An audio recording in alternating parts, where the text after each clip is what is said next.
আল্লাহর নবী বলছেন হাসরের ময়দানে কতক বান্দাকে আল্লাহ রাব্বুল আলামিন জাহান্নাম থেকে মুক্ত করে দিবেন।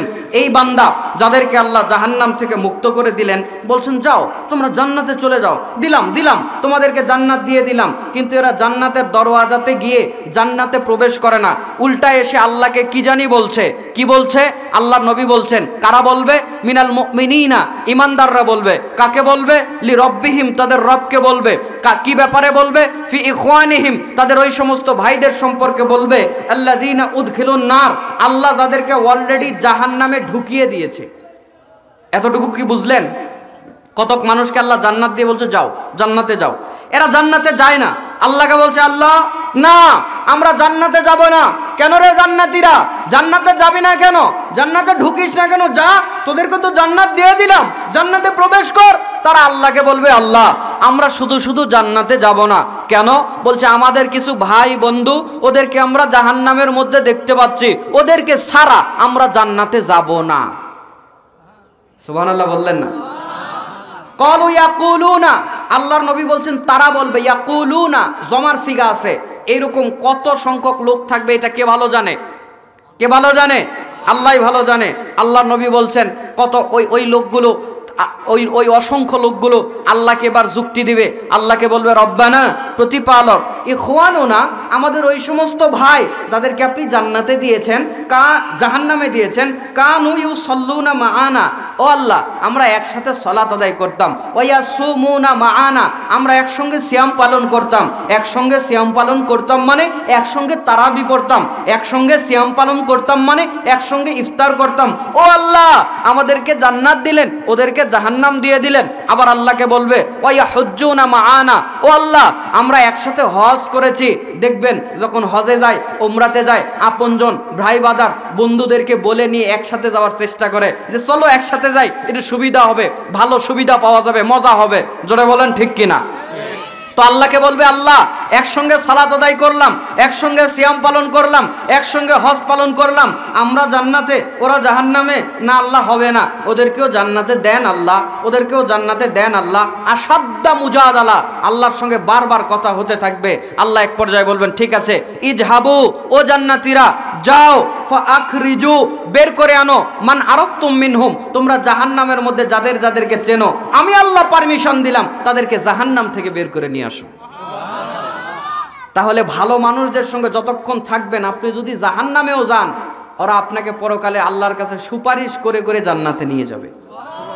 আরেকটা ফজিলত বলেই সামনে চলে যাবো। এই যে মাহফিলে এসেছেন আপনাদের, আমি জানি শীতে কষ্ট হচ্ছে, অত ভালো পরিবেশ দেওয়া হয় নাই, আমি জানি আপনাদের কষ্ট হচ্ছে। অনেকে টাকা ব্যয় করে এসেছেন, রাত্রের ঘুমটা নষ্ট করতেছেন, কেউ চাকরি থেকে এসেছেন, কেউ ব্যবসা থেকে এসেছেন, কেউ হাড় ভাঙা খাটুনি করে এসেছেন, তারপরেও এখানে এসে বসেছেন। আমার আল্লাহ কি এটা দেখে না? দেখে না? শোনেন, আল্লাহর একটা নাম হচ্ছে শাকুর, আল্লাহর একটা নাম হচ্ছে শুকরিয়া আদায়কারী, আল্লাহর একটা নাম হচ্ছে কৃতজ্ঞতা প্রকাশকারী, আল্লাহর একটা নাম হচ্ছে গুণগ্রাহী, আল্লাহর একটা নাম হচ্ছে থ্যাংক ইউ প্রদানকারী, আল্লাহর একটা নামই হচ্ছে শাকুর। তিনি বান্দাদের প্রত্যেক ভালো কাজকে গ্রহণ করেন, আল্লাহ প্রত্যেক বান্দার ভালো কাজকে গ্রহণ করেন। শোনেন আপনাকে একটা উদাহরণ দেই। একটা পতিতা মহিলা কুকুরকে পানি পান করিয়ে জান্নাতে গিয়েছে, বুখারীর হাদিস, জানা আছে তো আপনাদের? আপনাদের মনে কি কোনোদিন প্রশ্ন এসেছে এই মহিলাটা সারা জীবন বেহায়াপনা করলো, পতিতাপনা করলো, একদিন কুকুরকে পানি পান করালো, আল্লাহ জান্নাত দিয়ে দিল, কি করলো এটা? কোনোদিন মাথায় প্রশ্ন এসেছে? আসে নাই, ভাবেন নাই। কেন দিল? আপনি না ভাবলেও আমাকে এই হাদিস ভাবতে বাধ্য করেছে। এই মহিলা সারা জীবন পতিতালয়ে কাজ করলো, শরীর পতিতাবৃত্তি করলো, শরীর বিক্রি করলো, একবার কুকুরকে পানি পান করিয়েছে, আল্লাহ বলছে জান্নাত। এই সুবহানাল্লাহ বন্ধু বলেই আপনারা শেষ। কোনোদিন গবেষণা করেননি কেন দিল? ওই হাদিসটা আপনার জানা আছে। আমাদের তালহা ভাইও বলল যে একটা লোক রাস্তা থেকে একটা লোকজনের চলাফেরা হতো, গাছ ছিল, কেটে দিয়েছে, আল্লাহ বলছে যাও জান্নাত। কি করলো? এটা গাছই না কেটে দিল রাস্তা থেকে, আল্লাহ বলছে জান্নাত। এ কি করলো? আল্লাহর জান্নাত কেন দিল? এবার খেয়াল করুন, আল্লাহর একটা নাম হচ্ছে শাকুর, আল্লাহর একটা নাম হচ্ছে শুকরিয়া আদায়কারী, আল্লাহর একটা নাম হচ্ছে গুণগ্রাহী, আল্লাহ যখন ওই পতিতা মহিলাকে দেখলো, ও পতিতা মহিলা, আমার দুনিয়ার একটা নিকৃষ্ট প্রাণী কুকুর, একে দেখে তোমার এত মায়া হলো, একে দেখে তোমার এত দয়া হলো, যার গা থেকে দুর্গন্ধ বের হয়, যাও, ওইটা তো আমার একটা সৃষ্টি, তুমি ওর উপরে দয়া করলে না? আরে আমি আল্লাহ দেখেছি তোমার ওই দয়া করাটা। আমার আল্লাহ বলছে আমার একটা নাম তো শাকুর, শুকরিয়া আদায়কারী। তুমি যে আমার সৃষ্টিকে পানি পান করালে, তোমার তো একটা শুকরিয়া আদায় করা উচিত, তোমাকে তো একটা ধন্যবাদ দেওয়া উচিত, তোমার তো একটা কৃতজ্ঞতা প্রকাশ করা উচিত। তো ব্যক্তি যত বড় হয়, পার্সন যত বড় হয়, তার উপহার দেওয়া কম, ছোট না বড়? ছোট না বড়? বড়। তো ওই বান্দি যখন পানি পান করেছে, আল্লাহ বলছে তোকে তো কিছু উপহার দেওয়া দরকার, তোর তো কিছু কৃতজ্ঞতা আদায় করা দরকার। আল্লাহ রাব্বুল আলামিন বলছে যা, কৃতজ্ঞতা স্বরূপ তোকে ক্ষমা করে জান্নাত দিয়ে দিলাম। এটা আল্লাহর ধন্যবাদ আদায় করা। আল্লাহ এটা ধন্যবাদ স্বরূপ ওকে মাফ করেছে, ওই পানি খাওয়ানোর জন্য নয়। আল্লাহর নাম শাকুর, ওই শাকুর নামের বরকতেও মাপ পেয়েছে। আল্লাহ বলল যে তুই পানি পান করালি, তোর এর জন্য কি আমি তোকে ধন্যবাদ দিব? আল্লাহ তো বলছে দুনিয়ার মানুষ উপহার দিলে তো, এমপি সাহেব দিলে, এমপি সাহেবের যত বড় অনুদান, মেম্বারের যত বড় অনুদান, চেয়ারম্যানের অনুদান এর চেয়ে বড়, চেয়ারম্যানের যা অনুদান, এমপির অনুদান এর চেয়ে বড়, প্রধানমন্ত্রীর অনুদান এর চেয়ে বড়, ঠিক না? তো আল্লাহ তো সবার চাইতে বড়। আল্লাহ বলছে তোরে কি উপহার দেওয়া যায়? জীবনে অনেক গুনাহ আছে না তোর, যা সব মাফ করে তোরে জান্নাত দিয়ে দিলাম। আল্লাহর একটা নাম শাকুর, শুকরিয়া আদায়কারী। ওই যে লোকটা গাছ কেটে দিল, কেন দিল? লোকজনের হাঁটতে কষ্ট হবে তাই। আল্লাহ বলছে ও বান্দা, গাছ যে কাটলি কি জন্য কাটলি? আল্লাহর বান্দা এই জন্য কেটেছে যে লোকজনের চলতে অসুবিধা হবে, কষ্ট হবে। আল্লাহ দেখে বলছে বান্দা, তোর মনে এতনি দয়া আমার বান্দা বান্দীদের জন্য, ওদের হাঁটতে কষ্ট হবে, চলতে কষ্ট হবে, এই জন্য গাছটা কেটে দিলি। আরে যা, তোরে তো একটা ধন্যবাদ দেওয়া দরকার, কৃতজ্ঞতা প্রকাশ করা দরকার, তোকে এটা একটা থ্যাংক ইউ জানানো দরকার। তোরে কেমনে থ্যাংক ইউ জানা যায়? যা, তোরে জান্নাত দিয়ে ধন্যবাদ দিলাম। কারণ তার একটা নাম হচ্ছে শাকুর, শুকরিয়া আদায়কারী। আমি এতগুলো কথা কেন বললাম? আপনারা যে কষ্ট করে মাহফিলে এসেছেন, আমার আল্লাহ দেখে না? কেন আমার আল্লাহ বলতে পারে না কালোহার মানুষ ওই ঠান্ডার মধ্যে মাহফিলে গিয়ে বসেছিল একজন অসুস্থ শরীর নিয়ে? ও বান্দা, কোরআন আর হাদিসের জন্য এত মায়া দয়া তোর, যা, তোর অসুস্থ শরীর নিয়ে তো বসেছিলিস, আমি আল্লাহ তো এই মাহফিলে বসার কারণে ধন্যবাদ স্বরূপ তোকে সুস্থ করে দিলাম। বান্দা, ব্যবসা করে এসে বসেছিলিস, তোর ব্যবসায় খালি লস হয়, খালি লস হয়, মাহফিলে নেকির আশায় গিয়ে বসেছিলিস না? আমি আল্লাহ দেখেছি, ঠান্ডার মধ্যে তুই কাঁপছিলি আর মাহফিল শুনছিলি, যা, তোকে একটা ধন্যবাদ আমি দেব, ধন্যবাদ স্বরূপ তোকে আমি কাল থেকে তোর ব্যবসায় বরকত আমি বাড়িয়ে দিব। এক বান্দা এসেছিল, ওর চাকরি হয় না, আর কোনো হালাল রিজিকের ব্যবস্থা নাই। আল্লাহ বলছে এই মাথায় টেনশন নিয়েও মাহফিলে গিয়ে বসেছিলিস না? আরে যা যা, তোর তো শুধু একটা রিজিকের দরকার, কটটুকি আর খাবি, যা। তো আমি আল্লাহ শুকরিয়া স্বরূপ ওই যে মাহফিলে বসেছিলিস, ধন্যবাদ স্বরূপ তোর একটা কাজের ব্যবস্থা করে দিলাম। এটা হচ্ছে আল্লাহর নাম শাকুর, শুকরিয়া আদায়কারী। সুতরাং যারা মাহফিলে আসে নাই, আমি বলবো আপনারা চালাক না, আপনাদের চাইতে বোকা আল্লাহর জমিনের উপরে আসমানের নিচে আর কেউ নাই। আল্লাহ সবাইকে সঠিক বুঝ দান করুক, বলেন আমিন। ও ভাই, আমি 12টা পর্যন্ত ওয়াজ করব, বেশি ওয়াজ করব না। অলরেডি 11:15 বেজে গেছে, 45টা মিনিট সময়। হ্যাঁ, আপনারা একটু সবাই দাঁড়ান তো, দাঁড়ান, সবাই দাঁড়ান, সবাই দাঁড়ান, দাঁড়ায় সবাই একটু সামনে আমার কাছে এসে বসেন। বলবেন হুজুর আমরা জায়গা একটু গরম করছিলাম। আরে সামনেরটাও তো একজন গরম করে রাখছে, সমস্যা কি? আসেন। সাক্ষী হলো দুইটা, যে আমাদের কাকা আরেকটা কথা, সাক্ষী হলো দুইটা, আল্লাহর কাছে সাক্ষ্য দেবে ইনশাআল্লাহ। যারা ঠান্ডার মধ্যে দাঁড়ায় আছেন ভাই, আপনারাও একটু সামনে এসে বসেন। যারা যাওয়ার ছিল ওরা একবারে চলে গেছে, যাক, কোনো সমস্যা নাই। আর আশেপাশে যারা আছেন ভিতরে এসে বসেন। আমি বেশি কথা বলবো না, অল্প কিছু কথা বলে আপনাদের মধ্যে থেকে বিদায় নেব ইনশাআল্লাহ। এই আলোচনার মধ্যে প্রবেশ করলাম। আজকে সংক্ষিপ্ত বক্তব্যের বিষয়, আমাকে বলা হলো যে আখেরাতমুখী যেন মানুষ হয়, এরকম একটু বক্তব্য যেন দেওয়া হয়। তো মানুষ সবচেয়ে বেশি আখেরাত বিমুখ হয় কেন জানেন? কিসের কারণে? সম্পদের কারণে, বা সহজ করে বললে দুনিয়ার কারণে। দুনিয়ার কারণে একটা হলো আখেরাত, একটা হচ্ছে দুনিয়া। কোন ব্যক্তি দুনিয়া মুখী মানে সে আখেরাত বিমুখ, কোন মানুষ আখেরাত বিমুখ মানে কোন দিকে ওর মুখ? দুনিয়ার দিকে। তাহলে সহজ একটা টপিক আপনাদেরকে আমি বলি, আজকে সংক্ষিপ্ত বক্তব্যের বিষয় হচ্ছে দুনিয়ার মোহ ত্যাগ করুন, আখেরাতের প্রতি আগ্রহী হন। দুনিয়ার মোহ ত্যাগ করুন, আখেরাতের প্রতি আগ্রহী হন। এই টপিকের উপরে আমি সংক্ষিপ্ত সময় কিছু কথা বলবো ইনশাআল্লাহ। চলেন আলোচনাতে চলে গেলাম। আজকে আলোচনার সূত্র দিতে হবে। অঙ্কের সূত্র আছে না নাই? আমি আব্দুল মুক্তাদির, আমার আলোচনারও সূত্র আছে। আজকে আলোচনার সূত্র, 3টা সূত্র শুরুতেই দিয়ে নিচ্ছি। কোরআন আল করিম সূরা রুম 30 নম্বর সূরা 21 নম্বর পারা আয়াত নম্বর 7। আল্লাহ বলছেন ইয়ালামুনা যাহিরাম মিনাল হায়াতিদ দুনিয়া ওয়া হুম আনিল আখিরাতি হুম গাফিলুন। আল্লাহ বলছে দুনিয়ার মানুষ তোমরা শোনো, তোমরা দুনিয়া খুব ভালোভাবে বোঝো। ইয়ালামুনা যাহিরাম মিনাল হায়াতিদ দুনিয়া, দুনিয়ার বাহ্যিক দিক তোমরা খুব ভালোভাবে বোঝো। ওয়া হুম আনিল আখিরাতি হুম গাফিলুন, আর আখিরাতের ব্যাপারে তোমরা গাফেল। এটা কে বলছে? আল্লাহ বলছে। মনে রাখেন পরের আয়াত সূরা কিয়ামা 75 নম্বর সূরা 20-21 নম্বর আয়াতে আল্লাহ রাব্বুল আলামিন বলছেন কাল্লা বাল তুহিব্বুনাল আজিলা ওয়া তাযারুনাল আখিরা। আল্লাহ বলছে তোমরা আখিরাতকে মূল্যায়ন করতে চাও না, তোমরা দুনিয়াকে প্রাধান্য দাও এবং আখিরাতের দিকে পিঠ দেখাও। মানে আখিরাতকে তোমরা গ্রহণ করতে চাও না, দুনিয়াকে তোমরা গ্রহণ করো, আল্লাহ বলছেন। এর পরের আয়াতে সূরা ফজরের 20 নম্বর আয়াতে আল্লাহ বলছেন ওয়া তুহিব্বুনা মালা হুব্বান জাম্মা। আল্লাহ বলছেন দুনিয়ার মানুষ তোমরা মাল সম্পদ জমাতে ভালোবাসো। 1 নম্বর আল্লাহ বলল তোমরা দুনিয়া খুব ভালো বোঝো, আখিরাতের ব্যাপারে গাফেল। 2 নম্বরে আল্লাহ বলল তোমরা দুনিয়ার দিকে মুখ দেখাও আর আখিরাতের দিকে পিঠ দেখাও। 3 নম্বরে আল্লাহ বলল তোমরা মাল সম্পদ জমাতে ভালোবাসো। বাসে কি না? মাল সম্পদ জমাতে ভালোবাসো। কিন্তু ভাইজান আল্লাহ রাব্বুল আলামিন যে কথা বলল আখিরাতের ব্যাপারে তোমরা গাফেল, আখিরাতের ব্যাপারে গাফেল হয়ে দুনিয়ার ব্যাপারে আগ্রহী হয়ে কোনো কি লাভ আছে? নাই। দুনিয়ার ব্যাপারে আগ্রহী হয়ে আখিরাতের ব্যাপারে গাফেল হয়ে কোনো লাভ নাই। আল্লাহ কোরআনুল কারীমে বলে দিচ্ছেন, কোরআনুল কারীমে আল্লাহ রাব্বুল আলামিন বলে দিচ্ছেন সূরা মুমিন 40 নম্বর সূরা 24 নম্বর পারা আয়াত নাম্বার 39।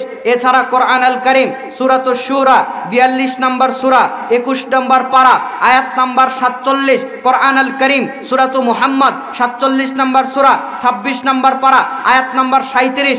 আগের সূরাটাও 37, এটাও 37। কোরআন আল করিম সূরাতুল হাদিদ 57 নম্বর সূরা 27 নম্বর পারা আয়াত নাম্বার 20। চিল্লাই বলতে হবে সুবহানাল্লাহ।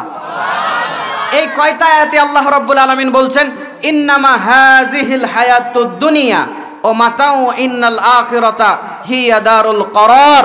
আল্লাহ বলছে দুনিয়াটা হচ্ছে খেল তামাশার বস্তু। আমার দিকে তাকান, আমার দিকে তাকান। আল্লাহ বলছেন দুনিয়াটা হচ্ছে খেল তামাশার বস্তু, দুনিয়াটা হচ্ছে খেল তামাশার বস্তু, উপভোগ করার বস্তু। আর আখিরাত তোমাদের জন্য চিরস্থায়ী এবং কল্যাণের বস্তু। জোরে বলতে হবে সুবহানাল্লাহ। এখন বসেন, হলো কাপ টাপ পরে সরেন। কাকা বসেন তো, 1 ঘন্টা কথা বলবো, আপনারা কেউ নড়াচড়া করবেন না, চুপচাপ বসেন। কষ্ট হচ্ছে আপনাদের? লিল্লাহি তাকবীর, লিল্লাহি তাকবীর। আল্লাহ রাব্বুল আলামিন বলছেন ভাইজান খেল তামাশার বস্তু কি বুঝেন? কালোহার মানুষ বোঝেন নাই। আল্লাহ রাব্বুল আলামিন কোরআন আল কারীমের মধ্যে দুনিয়াকে খেল তামাশার বস্তু বলে উল্লেখ করলেন। টাঙ্গাইলের কালোহার মানুষ খেল তামাশার বস্তু কি হয়তো বুঝলো না। ছোট্ট করে আপনাদেরকে একটু বোঝায় দেই। আপনাদের ঘরে ছোট ছেলে আর মেয়ে আছে, তারা দেখবেন যখন বিকেলবেলা হয়ে যায়, আসরের নামাজের পর তারা খেলাধুলা করার জন্য বের হয়ে যায়। বিশেষ করে যখন গরমের সময় থাকে, গ্রীষ্মের সময় থাকে, আসরের নামাজের পর সূর্যটা যখন একটু ঠান্ডা হয়ে যায়, আপনার ছেলে আর আপনার মেয়ে উঠানে খেলার জন্য বাড়ি থেকে একটু বের হয়ে যায়। সামনে একটু বাড়ির সামনে আপনার বাড়িতে একটা আঙিনা আছে, ওই আঙিনার মধ্যে ছেলেরা মেয়েরা খেলতে যায়। আমার ভাইরা আমাদের জয়পুরহাটে আছে, আপনাদের টাঙ্গাইলে আছে কিনা জানি না। খেলতে গিয়ে তারা বাঁশ থেকে 4 কোণার 4টা ছিপনি নাই, কঞ্চি নাই, বাঁশের ডাল নাই, 4টা কঞ্চি 4 জায়গাতে পোতা যখন হয়ে যায়, আপনার ওই উঠানের উপরে কিছু পলিথিন ছিল, যেইটা দিয়ে আপনি ধান আর খড় ঢাকতেন পুরাতন হয়ে গেছে, আপনি ফেলে দিয়ে দিয়েছেন। ওই ছেলে ওইটা কুড়িয়ে এনে ওই বাঁশের মাথায় চারটা কঞ্চি 4 জায়গায় পুঁতেছে। ওই 4টার গায়ে গায়ে আবার আছে বাঁধার পরে উপরে একটু পলিথিন দিয়ে ছোট্ট একটা ঘরের আকৃতি করেছে। ওই ঘরের আকৃতি করার পর এক জায়গাতে ধুলাবালি দিয়ে ভাত রান্না করেছে, আরেক জায়গাতে এক গাছের ফুল দিয়ে এক জায়গাতে তরকারি রান্না করেছে, আরেক জায়গাতে আরেক গাছের ফুল দিয়ে তরকারি রান্না করেছে, আরেক গাছের পাতা কেটে আরেক জায়গাতে তরকারি রান্না করেছে। এইরকম 10-15 প্রকারের তরকারি রান্না করে একজন আরেকজনকে খাওয়ার জন্য দাওয়াত দেয়। আমাদের জয়পুরহাটে বলে ওরা বিহান বিহাই খেলে, মানে ওরা একজন আরেকজনের বাড়িতে দাওয়াত দেয়। দাওয়াত দিয়ে খাওয়া দাওয়া হতে হতে এইদিকে মাগরিবের আজান দিয়ে দেয়। মাগরিবের আজান যখন হয়ে যায় সঙ্গে সঙ্গে যারা ওই খেলার জন্য বাড়িঘর তৈরি করেছিল ওই কঞ্চির বাড়িঘর ভেঙে দিয়ে আবার তাদের আসল বাড়িতে তারা ফেরত চলে যায়। টাঙ্গাইলের মানুষ সাক্ষী দিয়ে বলা লাগবে, এইরকম ঘটনা আপনারা দেখেছেন না দেখেন নাই? তো আল্লাহ বলছে, বান্দা তোমাকে মাগরিব থেকে আসর থেকে মাগরিব পর্যন্ত ছোট্ট একটা জীবনের জন্য সময় দিয়েছি, আর তোমাকে দুনিয়ার মধ্যে আমি পাঠিয়ে দিয়েছি। ওই বাচ্চারা খেলাধুলা করার পর যেরকম ওই খেলনাঘর ভেঙে দিয়ে তার আসল বাড়িতে চলে যায়, বান্দারা তোমাদের জন্য দুনিয়াতে আমি কিছু সময়ের জন্য মাগরিব থেকে এসা এরকম ছোট্ট একটা সময় দিয়ে পাঠিয়েছে। যখন তোমাদের ওই সময় শেষ হয়ে যাবে দুনিয়ার ওই বাড়ি ঘর ছেড়ে আসল বাড়ি তোমাকে কবরের দিকে যেতে হবে। জোরে বলেন ঠিক কিনা? কোরআনে আল্লাহ এই কথাই বলছেন, খেল তামাশার বস্তু। আপনি এই খেল তামাশার দুনিয়াতে এসে কত কিছু করা শুরু করে দিয়েছেন ভাইজান। এই খেল তামাশার দুনিয়াতে এসে অনেক হুজুরও মানুষকে মিথ্যা কথা বলে, জাল কথা বলে, বিভিন্ন তরিকার হুজুররা, বিভিন্ন পীরের মুরিদরা মানুষদের কাছে হাদিয়ার তহফা নিয়ে ওদেরকে ধাক্কা দিয়ে জাহান্নামে ফেলে দিয়ে আমার ভাইরা তারা দুনিয়াতে দুনিয়া কামাই করে। জোরে বলেন ঠিক কিনা? জাল হাদিস বলে না, কি জন্য বলে? জাল হাদিস বললে মানুষের একটু মন মনে হয় ভালো, একটু নরম হয়, হুজুরের ওয়াজ পছন্দ করে, এই জন্য জাল হাদিস হুজুর শুনিয়ে যায়। আর আপনারাও চোখের পানি ছেড়ে দিয়ে, চোখে যত পানি আসলো হুজুরের ওয়াজ শুনে সব ছেড়ে দেয়। আসলে হুজুর যে বলছে জাল হাদিস এটার খেয়াল নাই। এই যে হুজুররা মিথ্যা কথা বলে বলে আপনাকে জাহান্নামের দিকে দিচ্ছে, ওরা কিন্তু বোঝে না।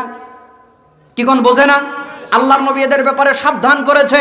মিশকাতুল মাসাবি প্রথম খণ্ডের 153-54 নম্বর হাদিস আল্লাহর নবী বলেছেন, ইয়াকুনু ফি আখিরিজ জামানি দাজ্জালুনা কাযাবুন ইয়াতুনাকুম মিনাল আহাদিস বিমা লাম তাসমাউ আনতুম ওয়ালা আবাউকুম ফাইয়াকুম ওয়া ইয়্যাহুম লা ইউদিল্লুনাকুম ওয়া লা ইফতিনুনাকুম। আল্লাহর নবী বলছেন, অচিরেই তোমাদের মধ্যে এমন একটা সময় আসবে যেই সময়ের মানুষদের উত্তম সম্পদের নাম হবে কয়েকটা। যেই সময় আল্লাহ নবী বলছেন এমন একটা সময় তোমাদের মধ্যে আসবে যেই সময় হুজুররা মানুষরা তোমাদেরকে এমন কথা শোনাবে, আনতুম ওয়ালা আবাউকুম, তোমরা ওই কথা কোনোদিন শোনো নাই, তোমাদের বাপদাদারা ওই কথা কোনোদিন শোনে নাই। আল্লাহর নবী বলেছেন ওই সমস্ত মানুষদের কাছ থেকে তোমরা দূরে থাকো, তাদেরকে তোমাদের কাছ থেকে দূরে রাখো, তারা যেন তোমাদেরকে ক্ষতি করতে না পারে, তারা যেন তোমাদেরকে জাহান্নামে নিয়ে যেতে না পারে। হুজুররা আপনাকে জাহান্নামে জাল হাদিস বলে নিয়ে যায় না, বলে মায়ের চেহারার দিকে তাকালে কবুল হজের নেকি পাওয়া যায়। এরকম কথা আপনারা শুনেছেন না শোনেন নাই? মায়ের চেহারার দিকে তাকালে কি আসলেও কবুল হজের নেকি হয়? হাদিসটি হুজুরদের মুখে শোনেন নাই, সত্য বলবেন। ওয়াজে শোনেন নাই? মায়ের দিকে তাকালে কবুল হজের নেকি হয়, কথা কি ঠিক? জাল হাদিস, জাল হাদিস তো বলে আবার গানও বানাইছে।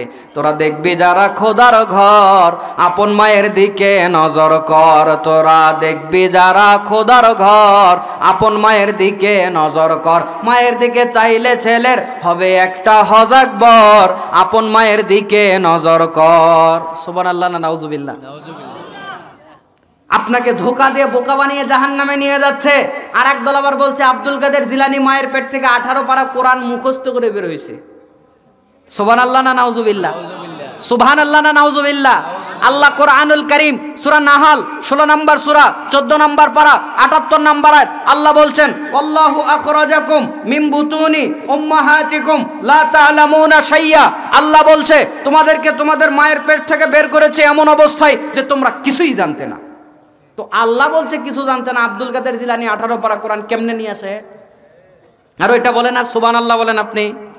আবার বলে কি ভাই, সেই দিন বাজারে একটা লোক বলছে যে যারা বাগদাদ শহরে মরবে ওদের কবরে কোনো আযাব হবে না। আমি কই কিরি, বাগদাদ শহরে মরবে কবরে কোনো আযাব হবে না? আমার এক বরাব্বা আছে, কথাটা ধরলো, ধরে বলছে এই ভাই তুমি এই কথা কেমনে কও, বাগদাদ শহরে যে মরবে কবরের আযাব হবে না? তো ওই নিয়ে এখন ঘটনা শোনাচ্ছে। ঘটনা কি? ঘটনা হলো এই, আব্দুল কাদের জিলানী যেদিন মরে গেছিল কবরের মধ্যে মুনকার নাকির গিয়ে সালাম দেয় নাই। কি দেয় নাই? মুনকার নাকির গিয়ে কি করে নাই? সালাম দেয় নাই। আব্দুল কাদের জিলানীর রাগ হয়ে গেছে, দুইজনকে হাত পাও বেঁধে কবরের মধ্যে আটকে রেখেছে। উনি ঘটনা বলছে। তো আটকায় রাখছে, এখন প্রত্যেক দিন মিনিটে মিনিটে পুরা বিশ্বে মানুষ মরতেছে না, মুনকার নাকির কই কেউ আর খবর পায় না, আল্লাহও জানে না নাকি ফেরেশতারাও জানে না মুনকার নাকির কই, মুনকার নাকির কই। এত লোক মরে যায় কবরে আটকায় আছে, সবাই প্রশ্ন উত্তর হয় না, সব তো আটকে পড়ে আছে, কি করা যাবে কি করা যাবে? জিবরিল আমিন আল্লাহকে গিয়ে বলছে, আল্লাহ মুনকার নাকিরকে আব্দুল কাদের জিলানী কবরে বেঁধে রেখেছে। কেন? বলে গিয়ে সালাম দেয় নাই তাই। তো বলছে তাড়াতাড়ি ওরে সারায় নিয়ে আসো। কেন? এতগুলা লাশ, প্রশ্ন উত্তর কখন হবে? যাও যাও, কি বলে শোনো। গিয়ে বলছে আব্দুল কাদের জিলানী ওরা না হয় বেয়াদবি করেছে, ছেড়ে দেন। তো ছেড়ে দেন, ঠিক আছে ছেড়ে দেবো এক শর্তে। কি শর্ত? বলে বাগদাদের মাটিতে যারা মরবে আর কবর দেওয়া হবে একটারও কবরের আযাব দেওয়া হবে যাবে না। হ্যাঁ, মুনকার নাকির প্রশ্ন উত্তর যেন নিতে না আসে, এরা যেন না আসে, আল্লাহর কাছে যাও। আল্লাহর কাছে গেছে জিবরিল আমিন, আল্লাহ বলছে ঠিক আছে, ওইটা যা বলছে ওইটাই মেনে নাও, তাড়াতাড়ি ওকে ছাড়াও, অতগুলা লাশ জমা হয়ে পড়ে আছে। তো আল্লাহ বলছে আব্দুল কাদের জিলানী তুমি শুধু বাগদাদের মাটি না, যদি পুরা বিশ্বের সবার জন্য বলতে যে কবরের শাস্তি দেওয়া যাবে না, আল্লাহ বলছে যে আব্দুল কাদের জিলানী তোমার ওইটাই আমি মেনে নিতাম। সুবহানাল্লাহ না নাউজুবিল্লাহ? আচ্ছা, এখানে আমার একটা প্রশ্ন, আল্লাহর সঙ্গে ঘটনা ঘটলো, জিবরিল আমিন মাঝখানে থাকলো, আব্দুল কাদের জিলানী কবরিতে, মুনকার নাকিরও কবরেতে, কথা কি আমার বুঝতে পারছেন?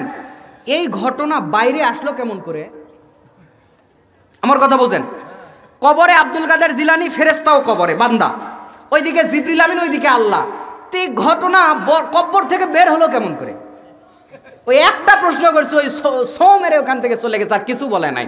বলছে তোমাদেরকে সাইজ করতে আমাদের একটা প্রশ্নই যথেষ্ট, কথা বলেন ঠিক কিনা? আবার বলছে আব্দুল কাদের জিলানী ভাজা ডিমের মধ্যে তাজা বাচ্চা ফুটাই দিছে। জীবন দেয় কে? মৃত্যু দেয় কে? যদি কোন মরা ডিম মানে ভাজা ডিমের মধ্যে বাচ্চা ফুটাই দিছে, তাহলে আল্লাহকে কি আপনি জীবনদাতা মৃত্যুদাতা বলে মানলেন? ইমান আছে না গেল? আবার বলছে ভাজা ডিমে তাজা বাচ্চা দিলেন গো ফুটাইয়া আমার বড় পীর আউলিয়া, ভাজা ডিমে তাজা বাচ্চা দিলেন গো ফুটাইয়া। আবার বাচ্চাই তাজিম করে বড় পীরকে চিউ চিউ করিয়া, বাচ্চাই তাজিম করে বড় পীরকে চিউ চিউ করিয়া, ভাজা ডিমে তাজা বাচ্চা দিলেন গো ফুটাইয়া আমার বড় পীর আউলিয়া, ভাজা ডিমে তাজা বাচ্চা দিলেন গো ফুটাইয়া। সুবহানাল্লাহ না নাউজুবিল্লাহ? সুবহানাল্লাহ না নাউজুবিল্লাহ? এই সমস্ত আকীদার বিরুদ্ধে যারা কথা বলবে, মুসলিম উম্মার ঈমান আকীদা নিয়ে খেলবে, তাদের সঙ্গে আমাদের কোনো আপোষ নাই, কথা বলেন ঠিক কিনা? কিছুদিন আগে এদের মাজার ভেঙেছিল, কলিজায় আগুন লেগে গেছে। কি লেগে গেছে? কলিজায় আগুন লেগে গেছে। এই যে ময়মনসিং কিছুদিন আগে ফুলপুর না কোথায় একটা জায়গাতে কোনো একটা বাবার দরবার ভেঙে দিয়ে ডেক্সি মেক্সি সব নিয়ে গেছে, সব হুজুররা গিয়ে হাজির হয়েছে। হ্যাঁ, আমাদের বাবার দরবার ভেঙে দিয়ে চলে গেছে। তো তোর বাবার বলে বহু পার, কবর থেকে বের হয়ে কিছু করতে পারলো না, ঠিক কিনা বলেন? তোদের শরম হওয়া দরকার। ওর কাছে গিয়ে তোরা চাস, ওর বাবা ওর নিজের মাজারই ঠিক রাখতে পারলো না। তোদের মতো বোকার আল্লাহর জমিনে কেউ নাই। এজন্য আমি এদের জন্য আমি বলি, খাজার নামে মাজার করে দেখাই যারা খাজার শান, দিনে করে ভণ্ডামি আর রাত্রে মারে গাজায় টান, ঠিক কিনা বলো? এত ছোট আওয়াজে মানি না, জোরে বলতে হবে ঠিক কিনা? খাজার নামে মাজার করে দেখাই যারা খাজার শান, দিনে করে ভণ্ডামি আর রাত্রে মারে গাজায় টান, দিনে করে ভণ্ডামি আর রাত্রে মারে গাজায় টান। দাড়ি টুপি নাইকো তাদের, আছে শুধু চুল, সুন্নাতের খবর নাই সে আশিকে রাসূল। মাজারে সারা বেলা চলে শুধু মদের মেলা, মাজারে সারা বেলা চলে শুধু গাজার মেলা, আমল সব নষ্ট হবে থাকবে না ওদের ঈমান। ওরা দিনে করে ভণ্ডামি আর রাত্রে মারে গাজায় টান, দিনে করে ভণ্ডামি আর রাত্রে মারে গাজায় টান। সালাত সিয়াম নাইকো তাদের, পর্দা সে তো নাই, মুরিদেরা সেজদা করে ভণ্ড পীরের পায়ে, ঠিক কিনা বলুন?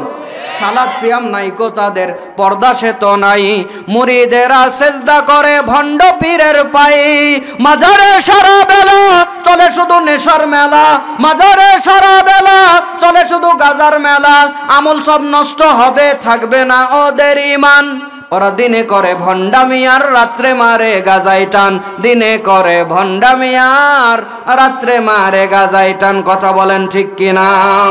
যেই সমস্ত পীরেরা মানুষের সেজদা পাওয়ার জন্য পা বড় করে দিয়ে মানুষের সামনে রাখবে, আমি আল্লাহর নামে শপথ করে বলতে পারি, বুঝে শুনে যারা এই কাজ করবে, সেজদা নিবে, সেজদা দিবে, তাদের ঈমান নাই, তারা মুশরিক। কথা বলেন ঠিক কিনা? আমরা এই কথা বলছি, তোমরা আমাদের কি করবা? মেরে ফেলবা। আল্লাহ নবী বলছেন, ইবনু মাজাহ প্রথম খণ্ডের 10 নম্বর হাদিস, লা ইয়াজালু তাইফাতুম মিন উম্মতি আলাল হাক্কি মানসুরিনা লা ইয়াদুররুহুম মান খালাফাহুম হাত্তা ইয়াতি আমরুল্লাহি আযজা ওয়া জাল্লা। আল্লাহ বলছেন, নিশ্চয় আমার একটা কওম থাকবে। আল্লাহ নবী বলছেন, নিশ্চয় একটা কওম থাকবে, তারা হকের উপরে থাকবে, বাতিল্লা তাদের কোনো ক্ষতি করতে পারবে না। কিয়ামত যতদিন না হয় আল্লাহর পক্ষ থেকে তারা সাহায্যপ্রাপ্ত হতে থাকবে, আল্লাহর পক্ষ থেকে তারা সাহায্যপ্রাপ্ত হতে থাকবে। বিশ্বাস করি আমরা সেই দল। আমরা কোরআন সুন্নাহর কথা বলি, কোরআন সুন্নাহর উপরে টিকে থাকি। আমাদের শরীরে যতদিন রূহ আছে আমরা কোরআন সুন্নাহর কথা বলবোই। কোন বাতিল, কোন মাজার পূজারি, কোন মুশরিক, কোন কাফেরকে দেখে আমরা 1 ইঞ্চি পিছনে হটবো না। কথা বলতে হবে ঠিক কিনা? সম্মানিত ভাইরা, চলেন কথা সামনে নিয়ে যাই। তারাই ভণ্ডামিগুলো কেন করে? দুনিয়ার লোভে। দুনিয়ার লোভে একটা মানুষ চুরি কেন করে? দুনিয়ার লোভে। একটা মানুষ সুদ কেন খায়? দুনিয়ার লোভে। একটা মানুষ হারাম কেন খায়? দুনিয়ার লোভে। আজকে একটা নিউজ আমি দেখলাম ফেসবুকে, আমার একজন পরিচিত ভাই, ওরই একটা ভাই ঢাকাতে ঘুরতে গেছে। ঢাকার একটা জায়গাতে লোকজন ডাকাতি করে নিয়ে এই মাথার এই জায়গাতে একটা ছুরি ঢুকায় দিছে ওই ছিনতাইকারীরা। ছেলেটাকে বাঁচাতে পারে নাই। লোকজন এই হারাম কাজগুলো কেন করে? উত্তর একটাই, দুনিয়ার লোভে, দুনিয়ার লোভে, দুনিয়ার লোভে। দুনিয়ার কোনো মূল্য আছে? আল্লাহ নবী বলেছেন, আলা ইন্নাদ দুনিয়া মালউনা, দুনিয়াটা হচ্ছে অভিশপ্ত। মালউনুন মা ফিহা, এই দুনিয়ার মধ্যে যা আছে সব অভিশপ্ত। ইল্লা যিকরুল্লাহ, একমাত্র আল্লাহর জিকির ছাড়া। ওয়ামা ওয়ালা, যেই কাজে আল্লাহ খুশি ওই কাজগুলো ছাড়া। আও আলিমুন, যে ব্যক্তি কোরআন হাদিসের জ্ঞান অর্জন করে ওই ব্যক্তি ছাড়া। আও মুতাআল্লিম, যেই ব্যক্তি কোরআন হাদিসের জ্ঞানের শিক্ষা অর্জন করে চেষ্টা করে ওই ব্যক্তি ছাড়া। দুনিয়াতে যা আছে সব অভিশপ্ত, সব অভিশপ্ত, সব অভিশপ্ত। বলতে হবে নাউযুবিল্লাহ। দুনিয়ার কোনো মূল্য আল্লাহর কাছে আছে? ও দুনিয়ার পাগলেরা, মা বোনেরা কান খাড়া করেন। বয়স 60 বছর হয়ে গেছে, 50 বছর হয়ে গেছে, এই দুনিয়ার কোনো মূল্য আল্লাহর কাছে আছে? কোনো মূল্য আল্লাহর কাছে নাই। ইবনু মাজাহ 3 নম্বর খণ্ড হাদিস নাম্বার 4111, আল্লাহর নবী মুহাম্মদ সাল্লাল্লাহু আলাইহি ওয়াসাল্লাম একদল সাহাবীকে নিয়ে এক বাজারের পাশ দিয়ে যাচ্ছিলেন। যাওয়ার সময় দেখলেন একটা মরা ছোট কানওয়ালা একটা ছাগল মরে, ছোট কানওয়ালা ছাগল একটা পড়ে আছে। রাসূলুল্লাহ মুহাম্মদ সাল্লাল্লাহু আলাইহি ওয়াসাল্লাম যাচ্ছিলেন। যাওয়ার সময় সঙ্গে আছে সাহাবীরা, একসঙ্গে যাচ্ছিলেন। যাওয়ার সময় তিনি দেখতে পারলেন, চা কি কেউ চেয়েছে? আমার এগুলো বিরক্ত লাগে। কেউ কি খাইতে যাচ্ছেন আপনারা চা? পিছনে দেন, পিছনে দেন, সামনে আসেন না ভাই, আমি আর অল্প কিছু কথা বলবো। আমার ভাইরা, আল্লাহর নবী সাল্লাল্লাহু আলাইহি সাল্লাম ওই বাজারের পাশ দিয়ে যাচ্ছিলেন। যাওয়ার সময় আল্লাহর নবী সাল্লাল্লাহু আলাইহি সাল্লাম সাহাবীদেরকে নিয়ে ওই ছাগলের পাশে গেলেন। যাওয়ার পরে ওই ছাগলের কানটা ছোট কান, খেয়াল করেছেন? ছোট বাচ্চা, মরা বাচ্চা, ছোট কানওয়ালা বাচ্চা। আল্লাহর নবী কাছে গিয়ে কানটা ধরে প্রশ্ন করছেন, ও সাহাবীরা, আইয়ুকুম ইউহিব্বু আন্না হাযা লাহু বিদিরহামিন, তোমাদের মধ্যে এমন কেউ কি আছো একটা দিরহামের বিনিময়ে, একটা টাকার বিনিময়ে ছাগলটাকে কিনবে? ফাকালু, সবাই বলল, মা নুহিব্বু আন্নাহু লানা বিশাইইন ওয়া মা নাসনাউ বি। আল্লাহর নবী কি বলেন? এই ছাগল মরে গেছে, এই ছাগল ছোট, এই ছাগলের কানও ছোট, এই ছাগলকে আমরা একটা টাকা তো দূরে থাকলো, বিশাইইন একটা পলিথিনের বিনিময়ে নিব না, বিশাইইন একটা সেরা জুতার বিনিময়ে নিব না, বিশাইইন মানে কোনো কিছুর বিনিময়ে নেব না, একটা পলিথিনের বিনিময়ে নেব না, একটা সেরা জুতার বিনিময়েও নেব না। কেন নেব না? তারা সাহাবীকে বলছে, আল্লাহর নবী লাউ কানা হাইয়ান, এটা যদি জীবিত থাকতো, কানা আইবান, ফিহিলি আন্নাহু আসাক্কু, এই ছাগলটাকে বাজারে তুললে এর দাম কম হতো, কিন্তু ফাকাইফা, কিন্তু কিভাবে, ওয়াহুয়া মাইয়িত, এটা তো মরে গেছে, এইটা নিয়ে আমরা কি করব? আল্লাহ নবী বলছেন ফাওয়াল্লাহি, আমি আল্লাহর কসম করে বলছি, আল্লাহর নবী বললেই তো হয়ে যায়, আল্লাহর কসম করার কি দরকার? তারপরেও তিনি বলছেন ফাওয়াল্লাহি, আল্লাহর নবী বলছেন আমি আল্লাহর কসম করে বলছি, লা দুনিয়া আহনু আলাল্লাহি মিন হাযা আলাইকুম, ও দুনিয়ার মানুষরা, এই মরা ছোট কানওয়ালা ছাগল তোমাদের কাছে যেরকম তুচ্ছ, একটা সেরা জুতার বিনিময়ে তোমরা নিতে চাও না। আল্লাহ বলছেন দুনিয়া, আল্লাহ নবী বলছেন আল্লাহর কাছে দুনিয়ায় এর চেয়ে বড় তুচ্ছ, এর চেয়ে বড় নিকৃষ্ট আল্লাহ কোনো মূল্য দেয় না। ইবনু মাজাহ 3 নম্বর খণ্ড 4100, এটা হচ্ছে আপনার 10 নম্বর হাদিস। আল্লাহর নবী সাহাবীদেরকে লক্ষ্য করে বলছেন, ও সাহাবীরা শোনো, দুনিয়ার মূল্য যদি আল্লাহর কাছে একটা মাছির ডানা পরিমাণও থাকতো, আল্লাহ রাব্বুল আলামিন কোনো কাফের বেদিন বেঈমানকে এক ঢোক পানি পান করতে দিতেন না। ও দুনিয়াওয়ালারা শোনো, আল্লাহর নবীর উদাহরণ শোনো, আমার উদাহরণ নয়, আল্লাহর নবীর উদাহরণ শোনো। ইবনু মাজাহ 3 নম্বর খণ্ড হাদিস নাম্বার 4108, রাসূলুল্লাহ সাল্লাল্লাহু আলাইহি ওয়াসাল্লাম সাহাবীদেরকে লক্ষ্য করে বলছেন, ও সাহাবীরা, মা মাসালুদ দুনিয়া ফিল আখিরা ইল্লা মাসালুমা ইয়াজআলু ইসবাআহু ফিল ইয়াম্মি ফালিয়ানজুর বিমা ইয়ারজি। আল্লাহর নবী বলছেন, ও সাহাবীরা, তোমরা যাও, তোমরা একটা সমুদ্রের পানির মধ্যে আঙুলটাকে চোবাও, তারপরে তুলে দেখো আঙুলের মধ্যে কত পানি উঠেছে, যতটুক পানি উঠেছে ওইটা হচ্ছে তোমার দুনিয়া, আর পুরা সমুদ্র হচ্ছে তোমার আখিরাত। জোরে বলতে হবে সুবহানাল্লাহ।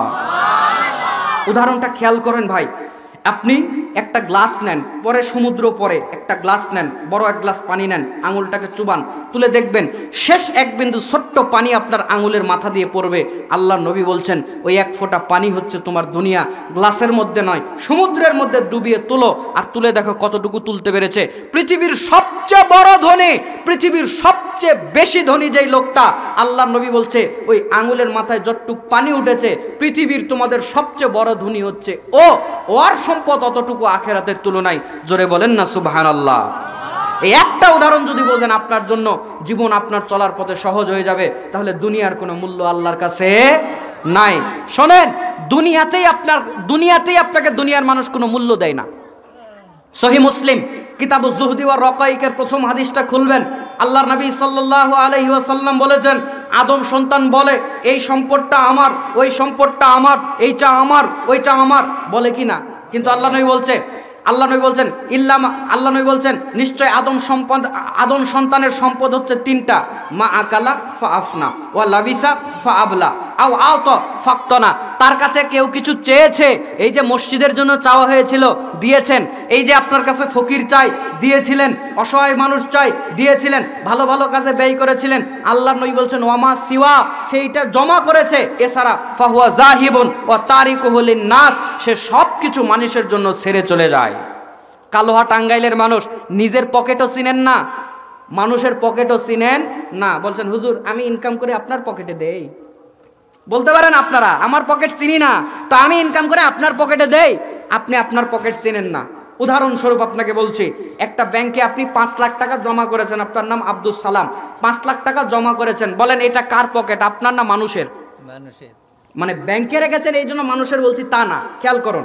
এই যে 5 লাখ টাকা জমাইছেন কিনা বুঝেন, এই যে 5 লাখ টাকা জমালেন, জমানোর পর আপনি এখন মরে গেছেন, কি করেছেন?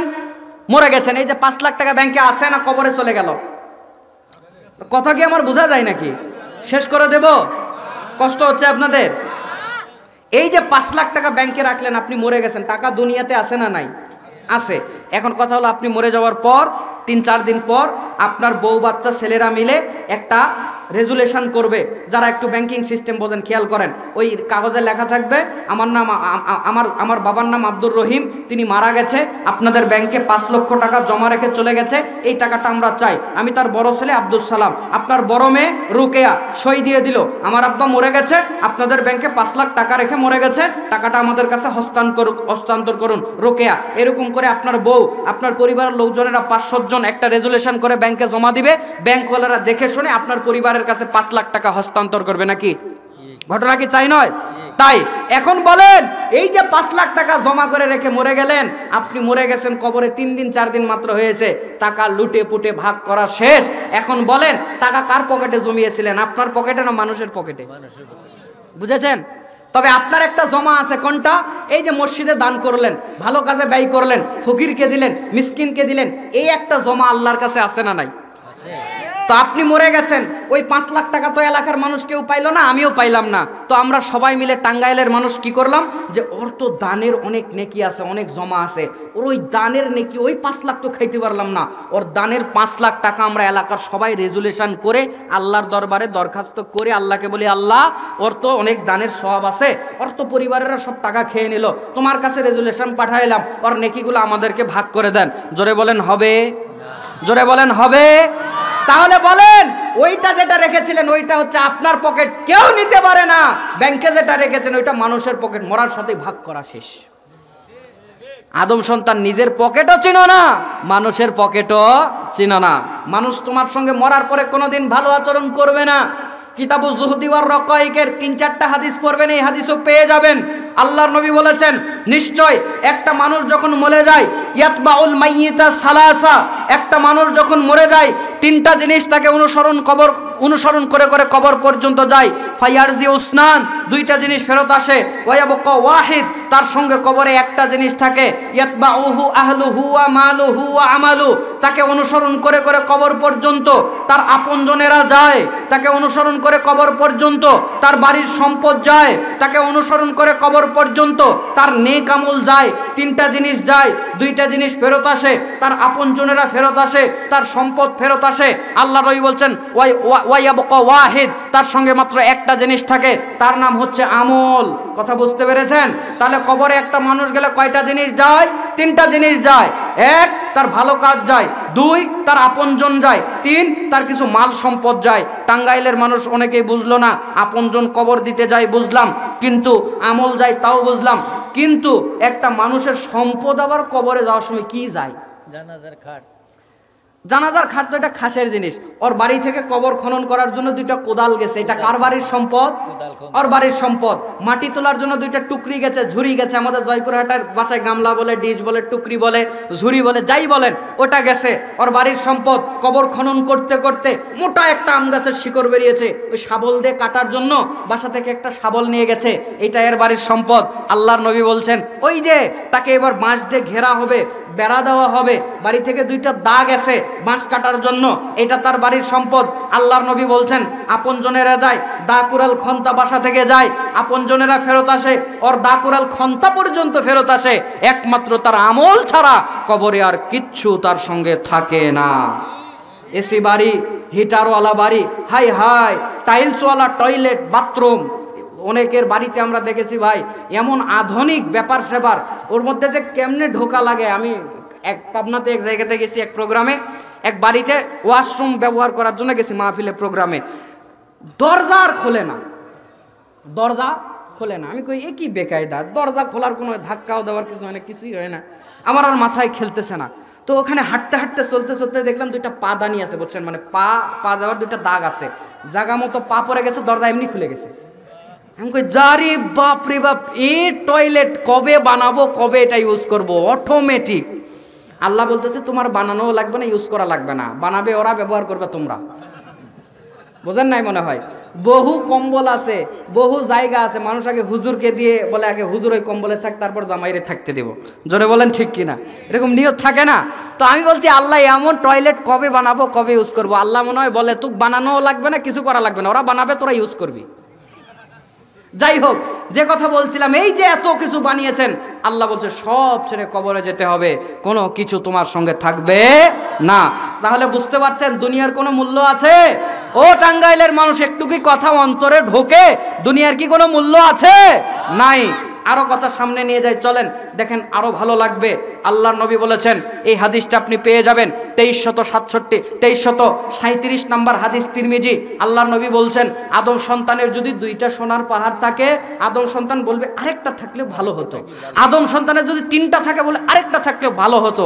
আল্লাহর নবী বলছেন, ইল্লা তুরাব, কবরের মাটি ছাড়া ওর এই চাওয়া কোনোদিন বন্ধই হবে না। 2336 নম্বর হাদিস, তিরমিজি।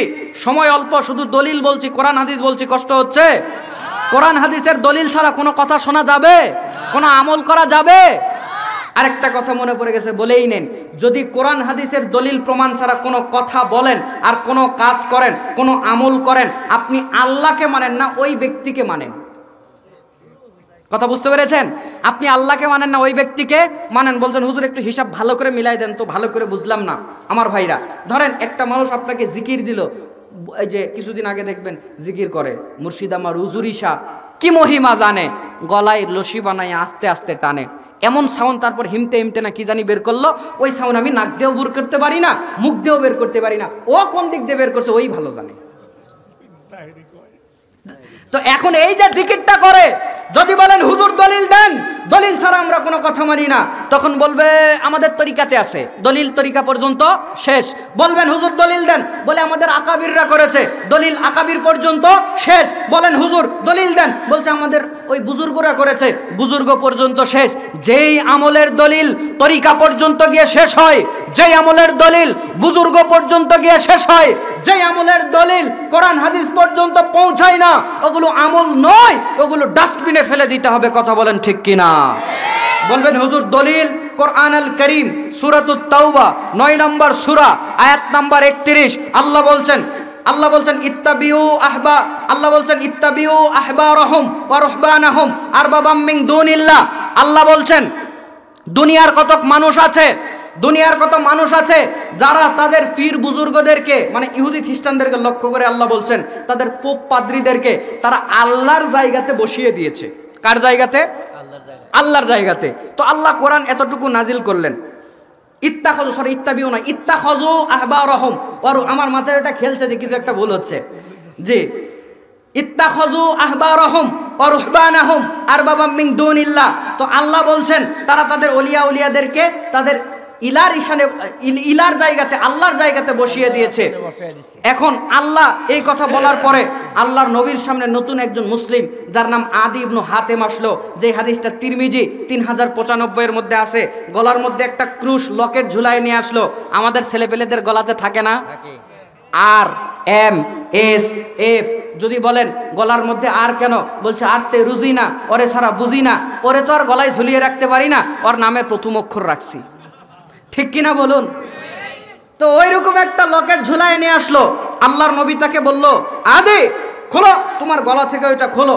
আল্লাহর নবীকে বলছে ওই মূর্তিটা স্বর্ণের ছিল, ওইটা স্বর্ণের ছিল। আল্লাহ নবী বলছেন ওটা মূর্তি, তোমার গলা থেকে খোলো।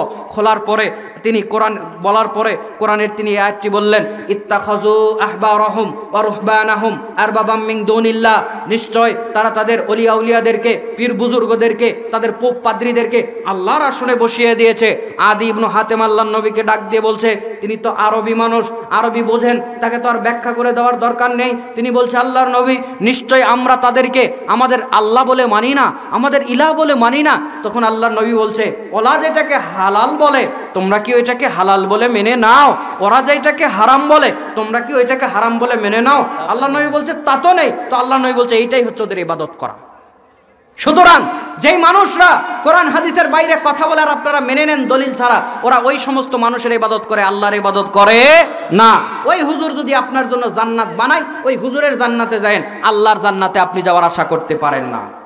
তাহলে দলিল প্রমাণ ছাড়া আমরা কোনো কথা শুনতে রাজি নয়। বলছিলাম দুনিয়ার কোনো মূল্য নাই। আলোচনাকে এবার গুটিয়ে নিচ্ছি। যারা শুধু দুনিয়া করবে, আল্লাহ তাদের বিরুদ্ধে 3টা পরিকল্পনা করবেন। বিরুদ্ধে খেয়াল করুন, যারা শুধু দুনিয়ার পাগল, আল্লাহ তাদের বিরুদ্ধে 3টা পরিকল্পনা করবেন। যারা আখিরাতওয়ালা, আল্লাহ তাদের পক্ষে 3টা পরিকল্পনা করবেন। দলিল ইবনু মাজাহ 3 নম্বর খণ্ড 4105 নম্বর হাদিস। আল্লাহর নবী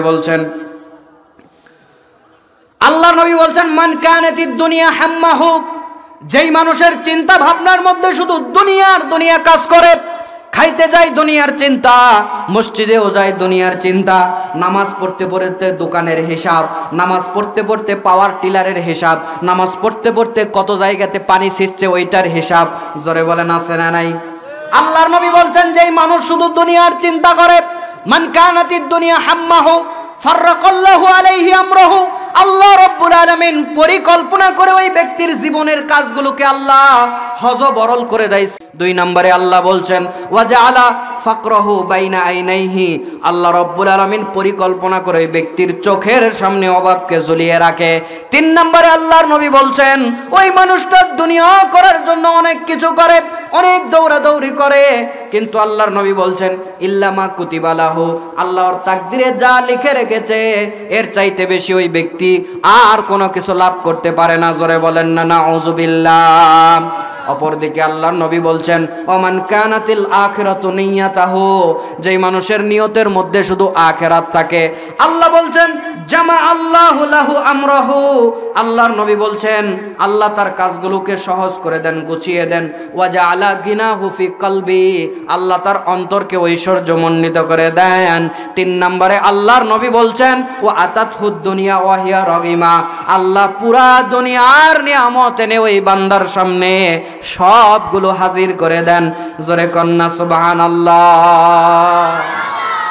হাদিসটা খেয়াল করুন, আল্লাহর নবী বলছেন আল্লাহ যে শুধু দুনিয়ার পাগল, আল্লাহ ওর বিপক্ষে 3টা পরিকল্পনা করবে। কান খাড়া করেন ভাই, আজকের বক্তব্যের সব কথা ভুলে গেলেও এই কথা বলবেন না, মা বোনেরা কান খাড়া করুন। যে শুধু দুনিয়ার পাগল, আল্লাহ কি করবে, এক ওর কাজগুলোকে হজবরল করে দিবে, কাজ গোছাতে পারবে না।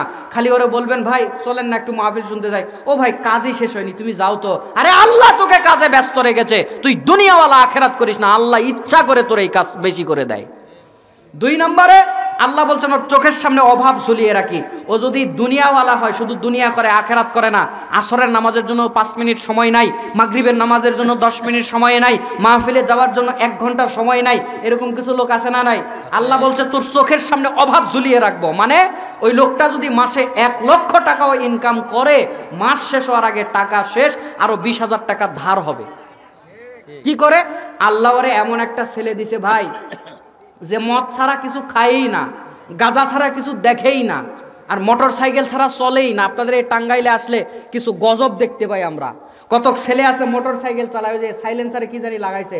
এই বাংলাদেশের পুরা বাংলাদেশ আমার 70% ঘোরা শেষে, উত্তরবঙ্গ বলেন, কক্সবাজার বলেন, এইদিকে কুমিল্লা, নোয়াখালী, চট্টগ্রাম যা বলেন, আমার এই বয়সেও আল্লাহ আমাকে দেশ বিদেশেও তো আল্লাহ প্রোগ্রাম করায়। বাংলাদেশের 70% জায়গা আমার দেখা শেষ আলহামদুলিল্লাহ। আল্লাহ প্রত্যেক দিন মাহফিল করায়। 4-5 দিন আগে বের হয়েছে, এখনো বাসায় যেতে পারি না। আল্লাহ যদি যায় আজকে বাসায় যাব, গিয়ে কাপড় চোপড় চেঞ্জ করে আবার বেরোবো, আবার 22 তারিখে বাসায় যাবো ইনশাল্লাহ। তো যাই হোক, এই যে আল্লাহ আমাকে ঘুরায়, আল্লাহর দয়া, আমার কোনো কৃতিত্ব নাই, আল্লাহ দয়া করে নিয়ে যায়। তো এখন কথা হলো, আমি এই গজব বাংলাদেশের কোথাও দেখি নাই, এত আমার চোখে পড়ে নেই। টাঙ্গাইলে আপনাদের এই সাইডে আসলে আমার চোখে পড়ে কিছু গজব আছে। মোটর সাইকেল একটা কিনছে, ওই বাপে কিনে দিছে 4 লাখ 5 লাখ টাকা দিয়ে, ওই মোটর সাইকেলের সাইলেন্সারে আবার 1 বোতল লাগায়। সাক্ষী দেন আপনারা, আমি বানিয়ে বলছি, আপনারা সাক্ষী দেন আমি বানিয়ে বলছি। এ বলেন আমি বানিয়ে বলছি। এত শব্দ হয়, কত মানুষের কষ্ট হয়। আপনার ছেলে এটা করে রাস্তা দিয়ে ঘুরে বেড়ায়, আপনি বাপ, আপনি দেখেন না? এই যে আমি আপনাকে বলছি, দেখেন কি বলতে বলতে এখানে আসলাম, খেয়াল করছেন? ওই ছেলে এমন মোটর সাইকেল নিয়েছে, 4 লাখ টাকার মোটর সাইকেল, ও কিন্তু লিটারে 30 কিলো 35 কিলোমিটারও যায় না ওই মোটর সাইকেল। আপনাদের এখান থেকে ওই হচ্ছে গিয়ে টাঙ্গাইল যেতে আর আসতে 2 লিটার তেল শেষ, তাই 1 লিটার তেলের দাম 130 টাকা। ওর গাঁজা খেতে যায় দিনে 500 টাকা, মদ খেতে যায় 1000 টাকা, তো ওর দিনে খরচ যায় 3000 টাকা। কয় হাজার? ওর বাপ ইনকাম করে মাসে কত বলেছি? 1 লাখ। তো দিনে যদি 3000 টাকা ওর খরচ যায়, মাসে কত যায়? 90,000 টাকা যায়। ওর সংসার খরচ নাই, ওই লোকের বাড়ি ভাড়া নাই, কারেন্ট বিল নাই, পানি বিল নাই, দেখা যাচ্ছে সব দিয়ে ওর আরো 20,000 টাকা ঋণ। নে আল্লাহকে আসর পড়ার জন্য তোর সময় দেওয়ার সময় নাই। আল্লাহ বলছে তোরে এমন গজব দিব, তোর চোখের সামনে তুই শুধু অভাব দেখবি আর অভাব দেখবি। 3 নম্বরে আল্লাহ বলছেন ও অনেক কিছু করবে, ইল্লামা কুতিবা লাহু, কিন্তু ওর তাকদিরে যা আছে এর বেশি সে পাবে না। পরে খেয়াল করেন, আল্লাহ বলছেন ওমান কানাতিল আখিরাতু নিয়াতাহু, যেই মানুষের নিয়তের মধ্যে আখিরাত থাকে, যেই মানুষের চিন্তা চেতনার মধ্যে আখিরাত থাকে, আল্লাহ বলছেন, আল্লাহর নবী বলছেন জামা আল্লাহু লাহু আমরাহু, আল্লাহ পরিকল্পনা করে ওর কাজগুলোকে সহজ করে দেয়। ওয়াজআলা গিনাহু ফি কলবি, আল্লাহ তার অন্তরকে ঐশ্বর্যমণ্ডিত করে দেয়। 3 নম্বরে ওয়াতাতহুদ দুনিয়া ওয়া হিয়া রাগিমা, পুরা দুনিয়ার নিয়ামত এনে আল্লাহ তার সামনে হাজির করে দেয়। বোঝেন, হাদিস ব্যাখ্যা করি, কাজ সহজ করে কেমন করে। আপনাদের এই জায়গাতে কি ধান লাগায় তো দেখবেন কতক মানুষ ধান টান লাগায় রেডি হয়ে বসে আছে, পুকুরের সাইডে বসে আছে। এক লোক দৌড় দিচ্ছে, ভাই কই যান, আর কোয়েন না ভাই, আমার জমিতে পানি ওই যে আমাদের ওইদিকে ওই যে বলে ওই যে বলে আইল ছিদ্র করে দেয়, এটাকে কি বলে, কুচ্চা বলে আমাদের ওইদিকে। বলে ভাই জমিতে পানি আটকা ছিল, কুচ্চায় ছিদ্র করে দিয়েছে, সব পানি বের হয়ে গেছে, হালওয়ালা হাল দেয় নাই। বিছনের জমিতে গিয়ে দেখি চারা ধান, গিয়ে দেখি সব মরে হলুদ হয়ে আছে। বলছে ভাই কিছুই আর কাজ গোটাতে পারতেছি না ভাই। ওই লোক পা দোলায় আর বলে আমার তো সব শেষ, মানে এই আখেরাতওয়ালা। আল্লাহ বলছে তোর কাজ সহজ করে দেব, আর ওর জমিতে কুচ্চা লাগাই দে, বলবো দে ওর পানি সব বের করে দে। ওর জমির বিছনও আল্লাহ বাঁচায় রাখছে, একটাও আল্লাহ মারছে না। কি বলেন? দুনিয়ার কোনো মানুষ যদি ওর বিছন মারতো, কি এখনো জীবিত থাকতো? বেটা তুই আমার বিছন মারে ফেলছিস। হ্যাঁ, তো করছে কি আল্লাহ? কাউরে কিছু বলতে পারে না, বিছনের জন্য দৌড়ে বেড়ায়। আল্লাহ বলছে আসরের নামাজ পড়ার জন্য 10 মিনিট সময় নাই, পুরা বেলা আজ দৌড়াবি তুই, মাগরিব পর্যন্ত দৌড়াবি, দৌড়ের উপরে তুই। আল্লাহ বলছেন আমি ওর কাজগুলোকে সহজ করে দেবো, আর যে দুনিয়াওয়ালা ওর কাজগুলোকে হজবরল করে দেব। আর আমি বললাম যে ব্যক্তি দুনিয়াওয়ালা হয় ওর চোখের সামনে অভাব রাখবে, আর যে ব্যক্তি আখেরাতওয়ালা হয় ওর অন্তরকে আল্লাহ ঐশ্বর্য মণ্ডিত করবে। এর মানে কি? ধরেন লোকটা মাসে 20,000 বা 10,000 টাকা ইনকাম করে, ধরেন 10,000 টাকা ইনকাম করে, খাবার খরচ দেওয়ার পর, বাজার খরচ করার পর 2,000 টাকা বেঁচে গেছে, এরকম হয় না? ও বলতেছে শালা আমার চেয়ে বড় লোক এলাকাতে আর কেউ নেই, 2,000 টাকা বেঁচে গেছে, কই খরচ করবে জায়গায় খুঁজে পায় না। আব্বাকে ছেলে এসে বলছে আব্বা আপেল খাবো, কাল আপেল এনে তো। আল্লাহ বলছে ঠিক, আব্বা বলছে ঠিক আছে, কালে কালোয়া বাজার থেকে তোর জন্য আমি আপেল এনে দেবো, ওই বালিহাটা বাজার থেকে কাল আপেল এনে দেবো, চিন্তা নাই বেটা, কাল এনে দেবো।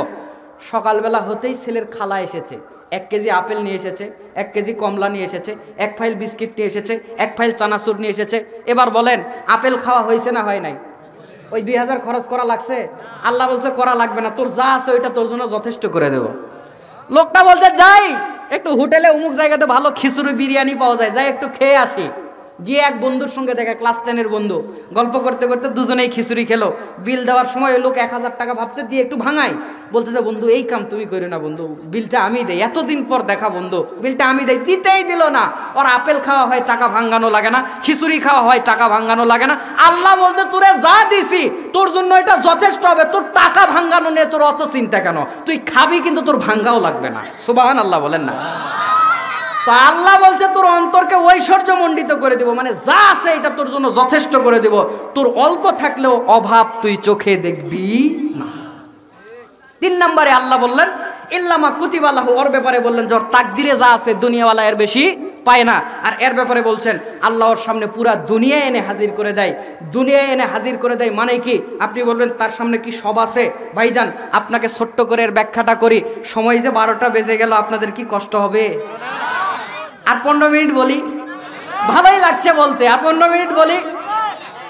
থাকবেন তো আপনারা ইনশাআল্লাহ?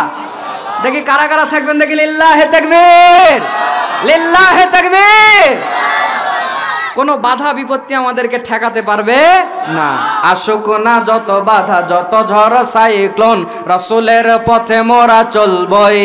এ জীবন বাজি রেখে দিনের নিশান মোরা বাংলার আকাশে উড়াবই। মোরা কামানের মুখোমুখি দাঁড়িয়ে, মোরা কামানের মুখোমুখি দাঁড়িয়ে আল্লাহু আকবার বলবো। আসুক না যত বাধা, যত ঝড় সাইক্লোন, রাসূলের পথে মোরা চলবই। এ জীবন বাজি রেখে দিনের নিশান মোরা বাংলার আকাশে উড়াবই।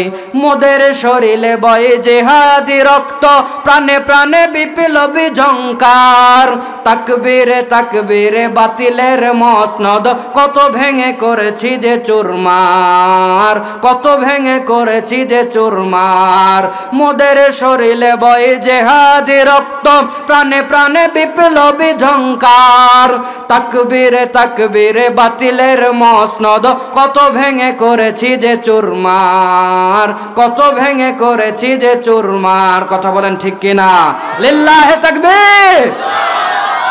ভাইজান চলেন একটু বলে কথাকে ইতি করব, বেশি কষ্ট আপনাকে দেব না, আমিও নিজের জন্য বেশি কষ্ট নেব না ইনশাআল্লাহ। তো বলছিলাম আল্লাহর নবী বলছেন পুরা দুনিয়া এনে তার সামনে হাজির করে দেয়। বুঝেন, মাথা খোলেন, পুরা দুনিয়া কেমনে হাজির হয়ে যায়।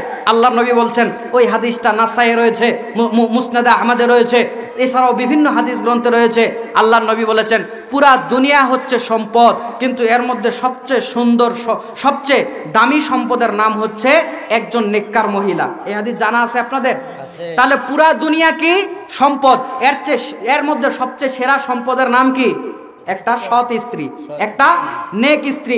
সেটা আপনার ওই নেক স্ত্রী বউ হিসেবে হোক, মেয়ে হিসেবে হোক, যাই হোক, একটা নেককার মহিলা যদি আপনি পান মেয়ে হিসেবে, আপনার মা হিসেবে, সবচেয়ে বড় যদি স্ত্রী হিসেবে পান, এটা আপনার জন্য সবচেয়ে বড় নিয়ামত। এখন দুনিয়াওয়ালা যে মাসে ইনকাম করে বহু টাকা, খবর নিয়ে দেখেন দরজা লাগাই দেয় দুইজনের বক্সিং প্রত্যেক দিন। কথা মনে আবার বোঝেন নাই? প্রত্যেক দিন বক্সিং।